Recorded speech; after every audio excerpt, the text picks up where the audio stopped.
residents of the Upper East region have issued a stern warning to the National Democratic Congress if they fail to deliver developmental projects in the region if they win power.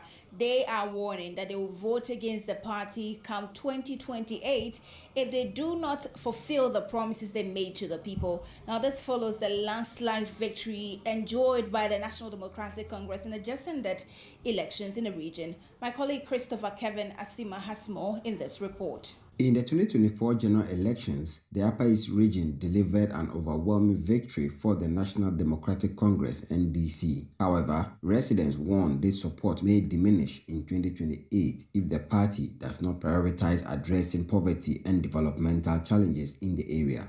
According to the Ghana Statistical Service, poverty remains prevalent in the region, with over 70% of the population in some areas living below the poverty line. Inflation and poor infrastructure have exacerbated the situation. The New Patriotic Party, which garnered significant votes but failed to secure a seat in the region, has attributed its loss to internal challenges and perceptions of unfulfilled promises. If we look at the caliber of parliamentary candidates that we presented, their pedigree, the fact that they are all within their constituencies. Look at Busa North, the CEO for Ghana Maritime Authority, Alonzi. What do you expect of a candidate again? Look at Puziga Alaji Eludiba, CEO of Buffer Stock. What do you expect of a candidate again? Look at Binduri, the only low ranger, the MP for Binduri, Honorable Abla Abanga. What caliber of person, what pedigree, what do you want to see in the person that you cannot find in all these people? The NDCs expressed confidence that the party's understanding of the region's needs will enable it to deliver meaningful change. They are not just been voting for the NDC because they just like NDC, but we brought them development. Those who know the history of the Upper East region will tell you that the Upper East region, except those of us in town and just some small community in town that used to have electricity, it was the NDC under President Rawlings that electricity was brought to the Upper East region and sent to the various communities. So we are confident that the people of the Upper East region will always remain solidly behind us because of what we do for them. The MPP believes its developmental record surpasses the NDC's and plans to re-engage residents on the narrative in the coming years. If people were voting purely because of development, we should have taken all the seats. There is no constituency, no district in this region that for the last 8 years we have not constructed 5 or 6 chips compounds. There is no constituency, we have not built about 10 or more school infrastructure. There's no constituency, we have not drilled 150 to 200 boreholes. There's no constituency that we have not employed some people, whether there is the security services, public sector.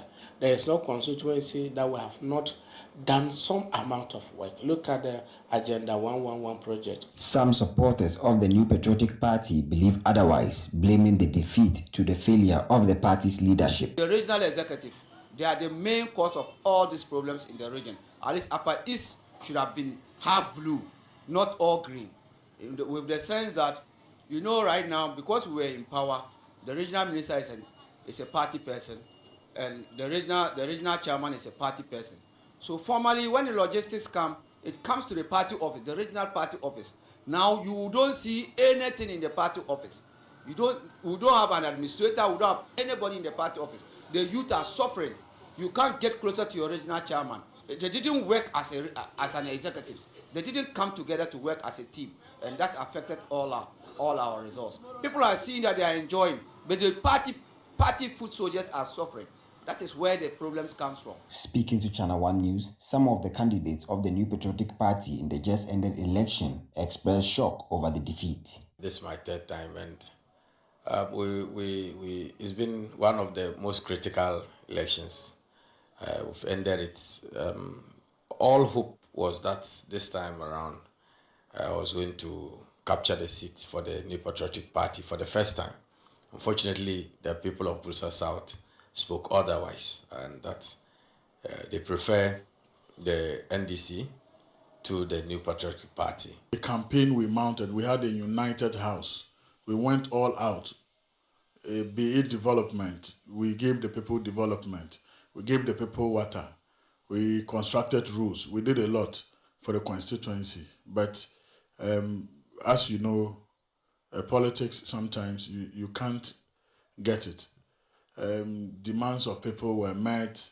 Communities needed electrification, which we managed to do, and all that. But honestly, the results came to me as a surprise because we did everything right.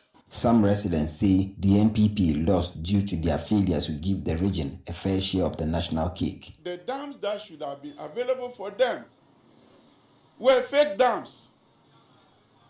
Do you get it? There was no engineering concept.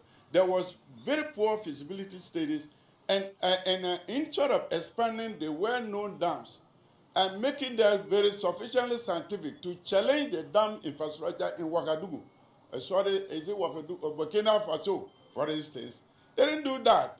The rice farms, they can't sell that much.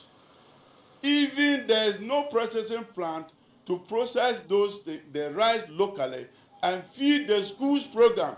Those things should have been linked. Meanwhile, the NPP maintains that its track record positions it as a better option for addressing the region's challenges. Perhaps the people of Upper East did not appreciate what the NPP government did. And for me, we did a lot of things in terms of development in the Upper East. When it comes to job creation, sometimes I tend to forget the numbers.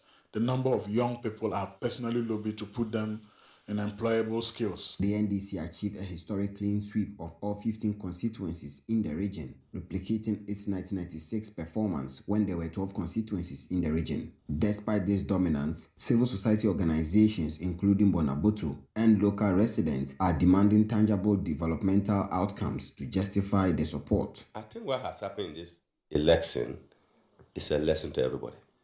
Even in MPP strongholds, they lost. Nobody should take us for granted. We can switch if we don't do what we want. And I want them to understand clearly, nobody should think that the Upper East is a done deal for NDC. It is not the case. They delivered 15 seats for a reason. It's about development. If the people think that you are not developing, there is no development going on, why should they continue to vote for you? Bonaboto has cautioned that the NDC could face severe electoral consequences in 2028 if it fails to deliver on its developmental promises. Residents are calling for immediate action on poverty alleviation, infrastructure improvement, and enhanced access to essential services. Over the years, we have this kind of, skirt and blouse voting. Now, John Mahama is in power. All the MPs in the Upper East region belong to the NDC. So we want to see what they'll bring on board. I've given them everything. They have 15 over 15. And we have endorsed Mahama, at least, it's even the whole country. You have seen what has gone on. We, from the Upper East here, we expect that now they should put their acts to work. This is not the time for them to come and tell us that they are honeymooning. No. It cannot happen this time around. I trust that they will do according to what we voted them for. If not, we'll kick them out the way we kick MPP and his people. They should make sure that they have finished the double road. After that one, they should look at the Boku issue and solve it.